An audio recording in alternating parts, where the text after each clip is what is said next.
आज बनवू शिमला मिरची फ्राय। शिमला मिरची चांगली पाण्याने स्वच्छ धुवून घेऊ। शिमला मिरची चांगली कट करून घेऊ आणि याच्यामधले बिया काढून टाकायचे आपल्याला।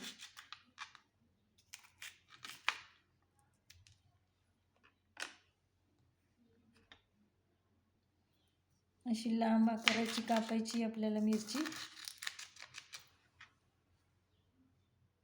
ही अशी शिमला मिरची कट करून घेतली आपण। आता याला फ्राय करून घेऊ। तेल टाकू,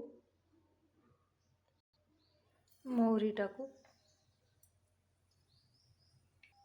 जिरं, शिमला मिरची टाकू, मीठ,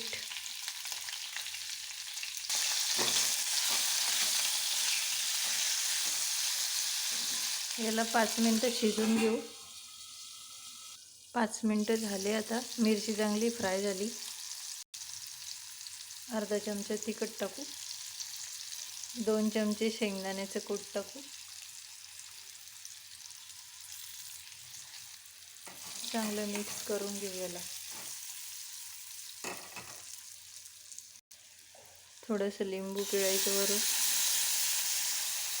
एका प्लेटमध्ये काढून घेऊ आपण। ही आपली टेस्टी शिमला मिरची फ्राय तयार झालेली आहे। व्हिडिओला लाईक करा, सबस्क्राईब करा। अशा पद्धतीने शिमला मिरची करून बघा, खूप टेस्टी लागते।